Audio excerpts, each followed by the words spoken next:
Welcome to yet another edition of the MultiMillionaire Forum. Today is a little different because we're doing on the second Saturday, and which is why even bigger thanks to all of you who made it. Where normally we do this on the first of Saturday. It's a session where everybody comes in and we like to share a little bit of research and knowledge that we've put together on a topic which is relevant. It's a topic of the times, and we feel we can take some interesting thoughts and decisions over the weekend with respect to whatever we've seen in this session. So that's the whole idea. That's the objective. So do spread the word and keep coming back on this session. So this particular forum, we're going to talk about Donald Trump, America, the world, and the kind of impact it is sort of likely to have on our markets, the world markets as well, because all markets are interconnected, and therefore whatever happens in the world will also there will be a resultant impact here and vice versa. All of that. So we are going to talk about this session in very broadly speaking three parts. Okay. Within that, the first part, we are going to put some facts on the table. The second thing is we are going to do a little analysis on what these facts mean. And then third, of course, we will come to what to expect in India. And as a result of Trump and as a result of the American politics and American policies, the kind of results that we expect to see around the world and the trickle-down effect to India. So that's what we are intending to do. In the meanwhile, this is a standard disclaimer that this is completely free. It's education, and we don't talk about any product. We don't talk about any scheme or strategy here. It's just purely sharing a little bit of knowledge and education that we've researched over the last couple of weeks. Every time we come forward with these sessions, right? So moving on. So, of course, Donald Trump has once again become or will assume office of the President of America. That's going to happen on 20th of January. And analysts all around the world and everybody else is talking about how things are going to change. In fact, very recently, I was seeing a little video or podcast somewhere, and they were discussing how the world has changed in the last 2 years. And very interestingly, the interviewee spoke about how the world has even changed in the last 1 month. Trump has just got elected. He's just won the elections. He's still not into office, but there's already so much of conversation and so much of data, news, analysis, everything that's coming out in terms of what to expect. All right. So like I said, we have three parts really here on the presentation. So geopolitical and global markets, we're going to put some facts in front of you, and what Trump's return basically means for the world and for India. Then we will do some analysis in the middle between step number 3 and 4, and then we will come down to the potential for India and some of the things that we think could happen on your portfolio. So stay back. I mean, it will be an interesting sort of a thing to hear about what's happening and some of our views in the middle of what's happening. All right, so please move on. So geopolitically, what's the background today? Okay, the background is, of course, the conflicts that are happening. The conflicts that are happening in Russia and Ukraine still continues. Also, the conflict that is happening in Israel, Palestine, that is also ensuing. Some of the things that Trump has been saying in his speeches is about the tariffs that he wants to levy on China, and the way he wants to attack all the manufacturing facilities of China in terms of levying tariffs. And very simple. For the ones who don't know what this levy of tariff means, it's like this. You see, the goods which will be produced in China, which are exported to America. Now, the thing is, the moment they land in America, what will happen is America will say that, okay, you've brought your products here. So the companies who are bringing the products here will have to pay a certain amount of tariff for importing this. What happens is that makes the goods very expensive. Now, the manufacturer in China cannot reduce the cost. So let's say if the cost is $10. Until yesterday, it was being landing in America at $10 plus, let's say, a tariff of $2. So that makes it $12. Now, if the tariffs go up by 50 or 60%, so that same goods which were for $10 and the tariff was say $2 move up to $16 and $18, there's a big problem, because the Chinese manufacturer cannot suddenly reduce his cost of production from $10. He can't really go down to $2 to absorb the impact of this tariff. But on the other hand, the importers in America will not be able to sell the product because they will have to pay so much of tax. So that means, imagine a $10 product with $2 tariff, which was $12, will now become, say, $18 or $20. That will go crazy, right? Who's going to buy this kind of a product as well? Because then it becomes so much more expensive. Imagine you were buying, let's say, this phone, for example, for say $100, and suddenly it becomes $200. You want to think, or it becomes even $150. You want to think. That affects the exports of China. So, for people who don't know what these tariffs mean. Then there is talk about energy, you see, and very famously, Donald Trump has been quoted saying so many times that, electric cars don't go that far. So, with global warming and all of that at its place, we are going to use fossil fuel, basically petrol and diesel vehicles. That's what he's saying. And he's saying that I'm not going to worry so much about renewable energy. These are just facts, okay? And we're going to analyze what these facts mean. The other thing is, in the last 2 years or so, what we've seen is that there's been a steady increase of interest rates in America, in the Western world. And as a result of that, people's budget have gone completely out of order. So typically, what happens, right? That as soon as interest rates go up, your home loans become expensive, car loans become expensive, the EMIs that you pay either go up, or if the EMI has to remain steady, then your tenure just expands and your interest cost becomes that much larger. So that basically is the result of increasing rates. Now, the rates have been increasing, and what happens is these rates increase because of inflation, and the cycle continues. Now, Fed has just sort of cut a rate a little bit, very, very, very recently in the last 3 months. Now, if they continue putting the rates down, then inflation is in control, but then growth gets affected. How? Very simple. See, what happens is, if you need to have a country or an economy which is thriving, money has to circulate. If money has to circulate, then what has to happen is people have to have the money to be able to buy the goods and services, which means people need to have more cash in their hands. So if you are going to increase interest rates, the cash decreases. If you decrease interest rates, the cash increases. Very simple. And as a result of which, we are able to buy and sell goods and services in a country. So he wants to defeat inflation. Inflation is a bit of a problem. It's actually a very big problem, and we'll talk about this in detail in a little while.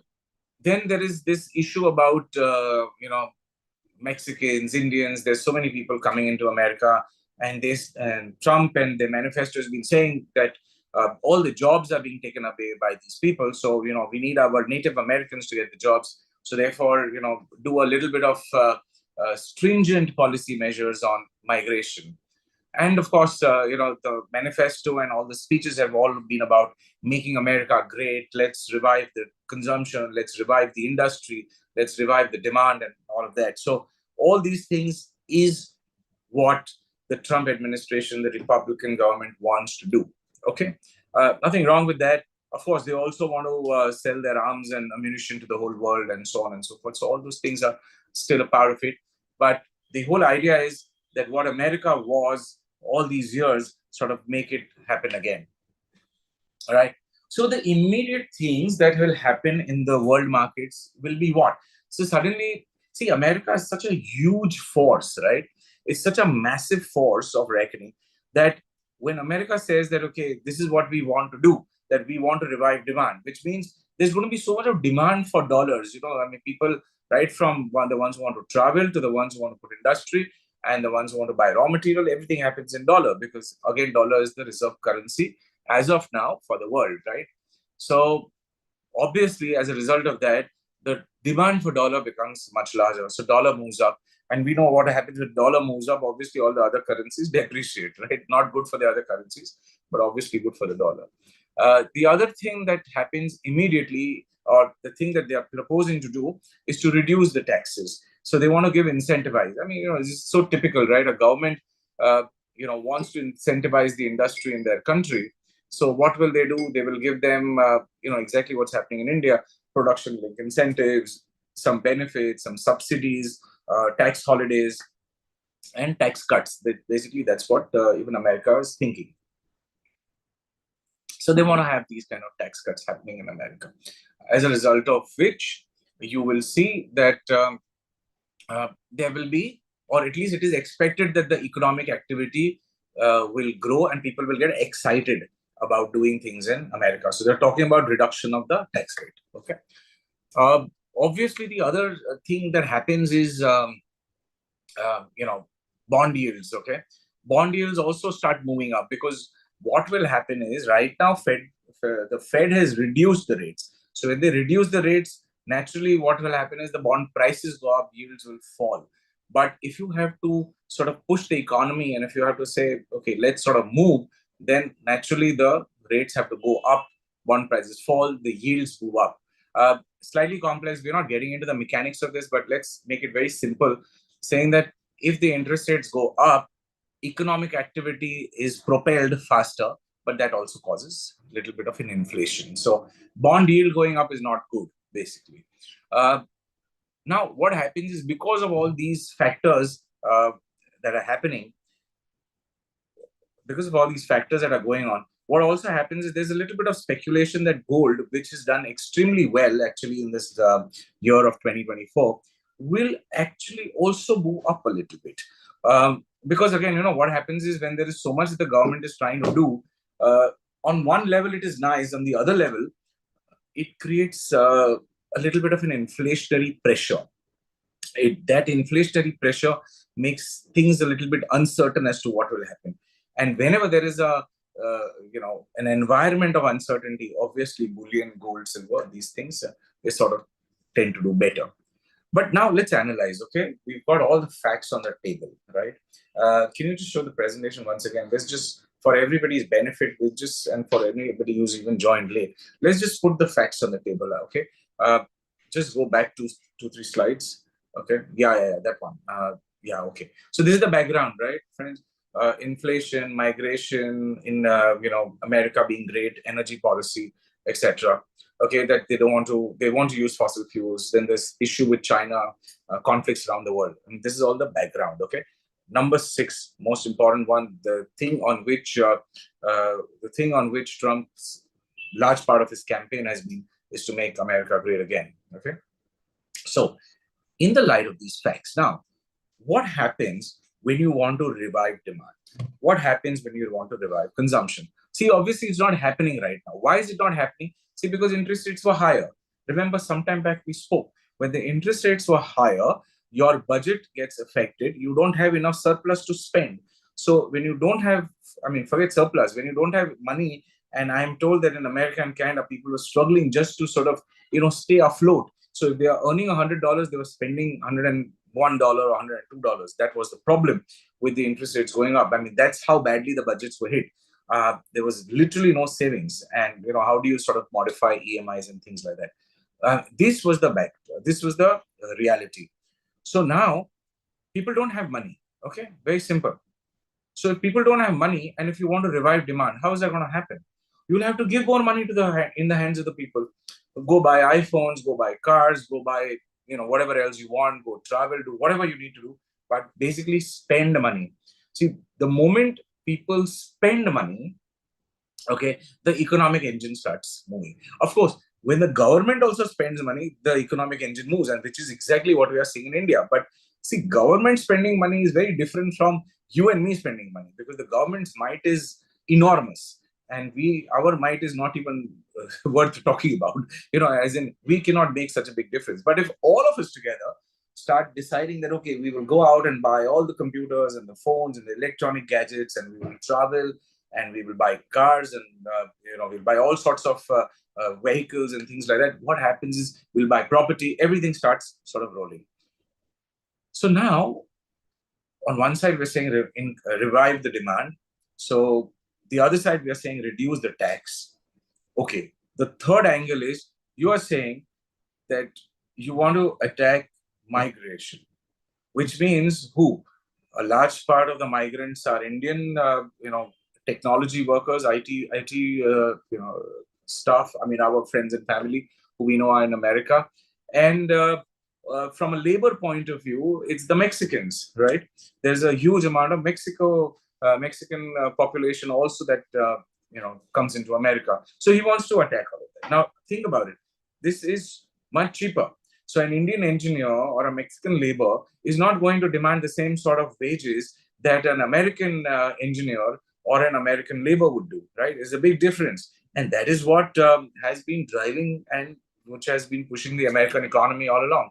Now, suddenly you say that, well, not suddenly actually, I mean, it's been a long, long process, but now you're saying that you don't want these people there, or you want to put curbs on that, which is already visible. Okay, Philip Capital report, very interesting. Somebody, if you want, you can look it up. Very interesting data I saw there, that the number of H-1B, visas that were being issued have been dropping and have been dropping dramatically.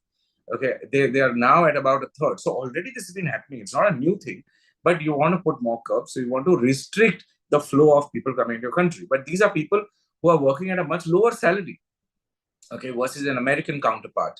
So think about what happens is now, if you get an American engineer or if you get American labor to do all your work, that replacement is going to also be costly because you'll have to pay them more wages. If you have to pay them more wages and salaries, then you have to charge your end consumer more, and which means you don't have a choice because your profits are going to reduce as a company or as an individual. Your surplus will be lesser. What is happening is that is going to again fuel inflation because you have to spend more. Now, remember one thing: government is the largest spender, government is the largest employer. Applies in America also. So, if the government is going to spend so much more to protect its American citizens and to give them jobs, it's going to have a pressure, right? It's going to have a pressure on the treasury, on the exchequer. So, what will happen then as a result of it? They'll have to print more money. Okay. So now, again, consumption, demand, tax, that's one side. Taxes getting reduced, the second thing. Cheap labor, that's the third thing, which gets eliminated. Now, these three reasons we know they will need to print money. Now, the fourth thing comes to the, let's say, conflict that happening between Ukraine and Russia. Now, we know that US has been supporting Ukraine all along, and they've been sort of supplying arms and ammunition to Ukraine. This is that confirmed. I've been hearing and reading a few things that the American arsenal has also depleted substantially in terms of the arms and ammunition they have. So they don't have so much of arms and ammunition right now. And if they have, they're not enough. So then, if the administration is also saying that we need to build our defense, now that both the governments were saying, okay, the Democrats were also saying the same thing, and so were the Republicans, that we need to build our defense. I mean, and America has always been one of the largest spenders of defense, by far. I mean, even the next 10 countries put together, America tends to spend a lot more. So they want to spend on defense. Now, where is all this money going to come from? See, America is already in serious debt. We know that. We'll talk about debt also in a moment. But where's all this money going to come from? They'll have to print money again. Now, what happens? We all know what happens when you print money and give more money in the hands of people. Inflation just goes out of control. Inflation goes out of control. Automatically, interest rates have to go up. Okay, but there is economic activity happening. Remember, so this is all negative. But वो economic activity हो रहा है, because of that, what happens is stock market moves forward. Because stock market is always thinking a little forward, saying that, oh, economic activity is happening. This company is going to record so much sales. This company is going to record so much sales. Of course, they are not going to completely ignore the economic parameters of the country. But for the next quarter, for the next half year, for the next 1 year, there is visibility that this company is going to go and make sales, and the sales are going to go up by about 20-30%. Profits are going to go up. We should buy this company. Stock market is going to make money. Very simple, right? So this is a very short-term effect of these things when you start spending so much, but it's an effect. So I think the problem of inflation is very, very big. We don't even know how this is going to unfold, but in the interim, in the next maybe 1 year or so, all these things are going to have a tremendous feel-good factor. I mean, who doesn't like, the fact that you're told, okay, instead of 25% tax, now you pay 20% tax. Of course, it's a party time. Then who doesn't like, to be told, go and spend and, go buy more properties, go buy cars and things like that. Everybody likes it. So the populace of America is going to be very happy. But this happiness may be just about short-lived. That's one point. See, coming to the other side, now, when we spoke about the fact that they're going to be printing so much of money, then what will happen is the debt. Already the debt is some obnoxious figure. Most of us don't even know how to calculate this figure. But it's $35 trillion, okay, right now. And it's counting. So they print about 250, $200 billion, literally, I think in about a week's time or, a month's time. Okay. So that's the kind of money that they're printing or they're creating. And being the reserve currency of the world, the whole world is financing them. See, what is also happening today and why this thing is continuing, okay? Let's understand this for a moment in a very different sort of a light. So, let us say Japan and China largely. Today, whatever all said and done, China mein jo bhi ho raha hai, that, growth is down and property has gone bust, etc. But China has been literally the manufacturer of the world, right?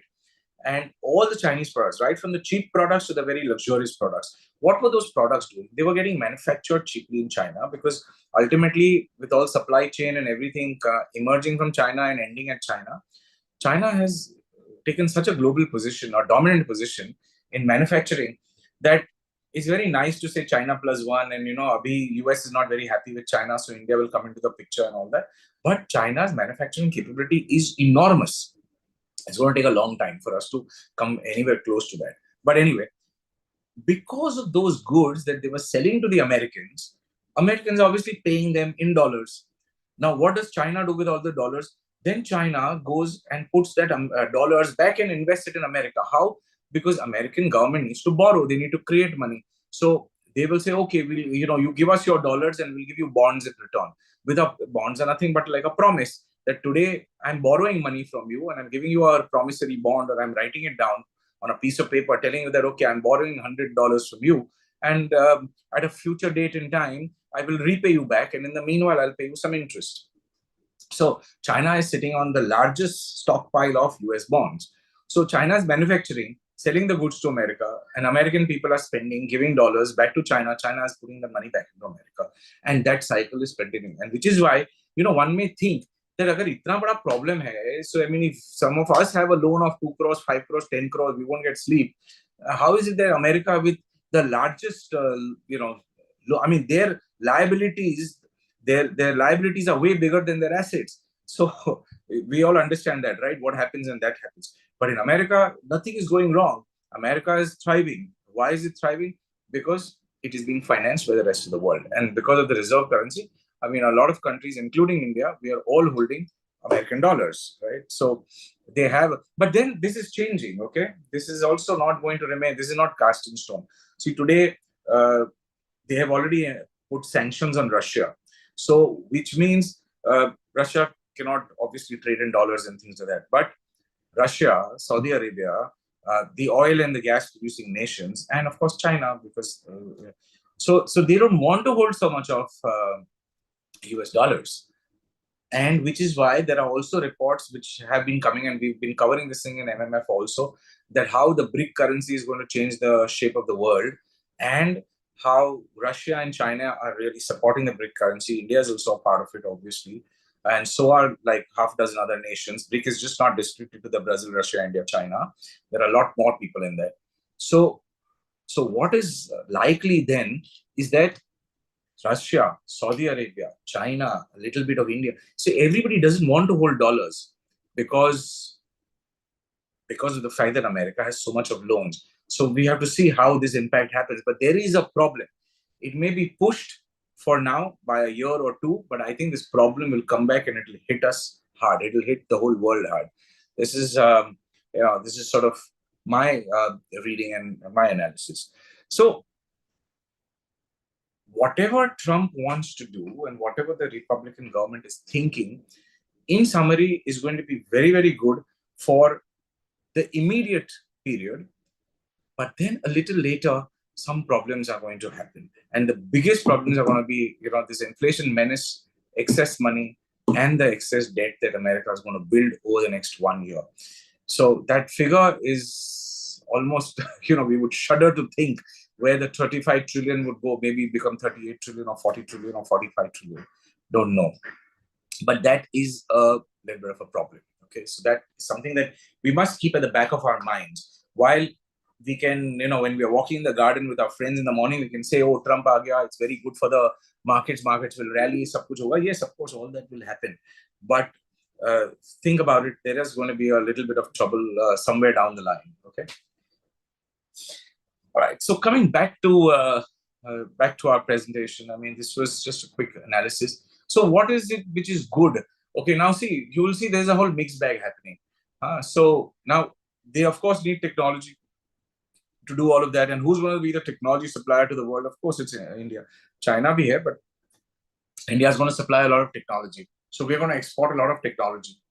But at the same time, we're going to have trouble because our companies are not going to get as many H-1B visa approvals as we were getting, and they have been on a decline. So there's challenges for the IT companies, but the IT industry is going to keep exporting their products. Okay, so that's going to happen. The pharmaceutical industry also, obviously, see what happens again is this is something very interesting. Okay, see, pharmaceutical industry is such that we are almost touted as the manufacturer of the world, right? In terms of pharmaceutical products, and this we have seen in COVID more than any other time. That India pretty much, not only created vaccines but also supplied by millions of doses to the whole world, correct? And it's almost as if that India had become the pharma manufacturing hub of the world. But these drugs that are sort of manufactured by Indian companies are sold at a much higher price in America. Okay, some of you, if you want to do a comparison, if you have idea or if you have family, you can actually check it out. That the same drug here, it could be with a different name, but the same drug is being sold at a much higher cost. Of course, this adds to inflation. America wants to cut it down also, but at the same time, pharma companies will continue exporting. So the exports will get a boost. Because why? Economic demand. Remember, so pharma is not only medicines when you need medicines when you are ill or when you are sick or when you're in the hospital. It also talks about wellness, and wellness is also like a huge industry. So all those pills and supplements and everything is going to go because why? Consumer demand needs to go up, right? So IT, there is demand for services. Pharmaceuticals, there is demand. In the same way, there is demand for textiles. There's the same way demand for metals. Why? Again, because he may not want to deal with China as much. So yes, we will have a little bit of an advantage. But Indian companies, we are just not equipped to supply as much as may be needed. Okay, so, but of course, whoever is then in India and whichever company exists in India are, of course, going to make a lot more sales. Now, the thing is, while Mr. Trump is saying that we don't want to do renewable energy, we don't want to worry about electric cars and all that, but there is still some amount of focus that the government has been doing. And see, once a government starts a program, the next government cannot really just come and undo everything, right? So in that sense, they want to invest in infrastructure, and they also want to invest in their solar infrastructure. So what will happen is, obviously, it could sort of help some Indian companies who will have additional exports as a replacement because the Chinese goods become more expensive. So there are some pockets which we can see which will sort of benefit the Indian companies who are existing, because Trump is just going to say, and the government is going to come and say, come to our country, you're welcome, let's do business, we need all this, and here's our order list, supply all this.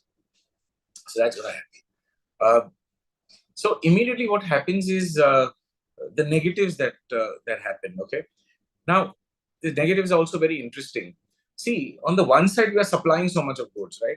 But remember what's happening in America, because America is just not about consumption, right?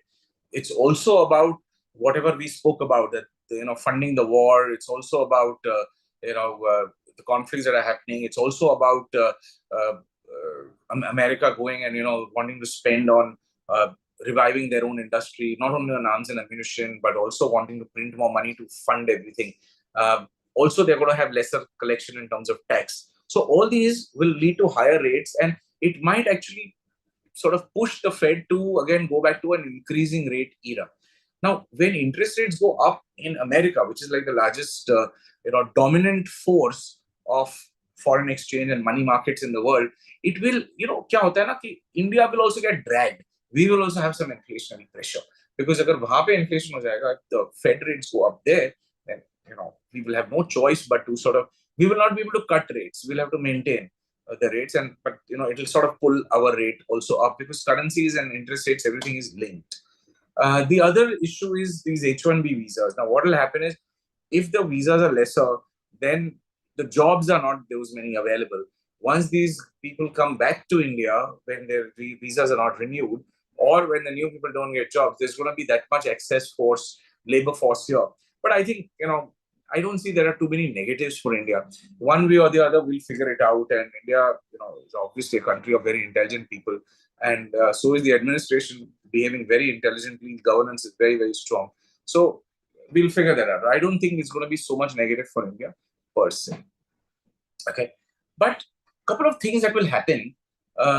See, because obviously, that Trump is not really that friendly to China, correct? So what suddenly happens is that our geopolitical situation or our, status quo sort of rises quite beautifully. And think about it in this way. So America on its own cannot do much, right? Because most of its allies, which is the Western European world, which is the UK and the France and the Germany, see, they are having their own bag of problems. So there is inflation there also. There is degrowth happening there also. Now, even a country like Germany, for example, they don't now today manufacture their own, their own gas or power or nuclear stations. Most of these things are shut. So most of Europe is not manufacturing pretty much anything. Now, what happens when you don't manufacture is that you're dependent on other people. You're like the way Germany was dependent completely on Russian gas. And during that sanction time, they said, well, if you put sanctions on us for attacking Ukraine, we will not supply gas to you. And Germany was freezing last winter, right? We saw that. So, America on its own can't do much. But suddenly what happens is the world today, which had America on one side as a superpower and Russia as the other superpower, suddenly India is then emerging. China, of course, has been, there at its position. But India's diplomatic position just goes up a lot of notches. And then we are, of course, presented with a phenomenal opportunity to do a lot of things. And remember one thing, from an Indian standpoint, what's also happening is that we want to become number 3 in the world. We are going to become number 3. We are already at $5 trillion economy and things like that. So that's already been spoken of. So what's going to happen is maybe 5 trillion happens by 26 or 27. Maybe now 7 trillion happens by 2030.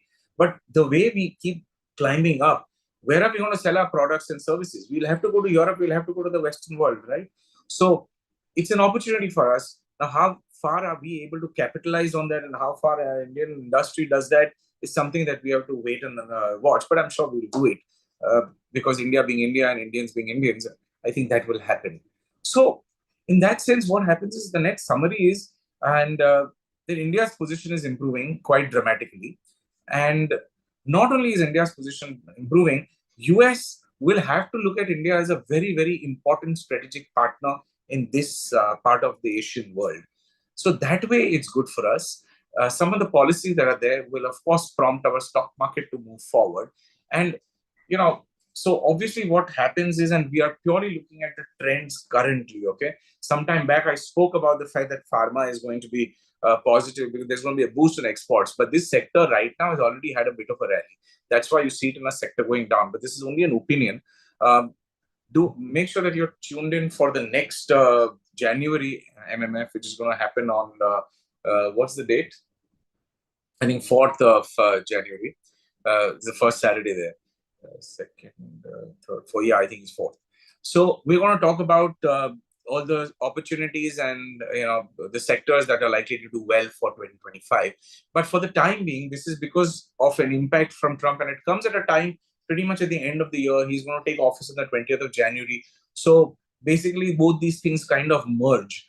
But in the interim, the very, very short interim, we think that some of these pharma, energy, commodities, oil and gas will be down. But with Trump coming in his policies, maybe they'll start moving up again. I think the whole world is going to look very, very good.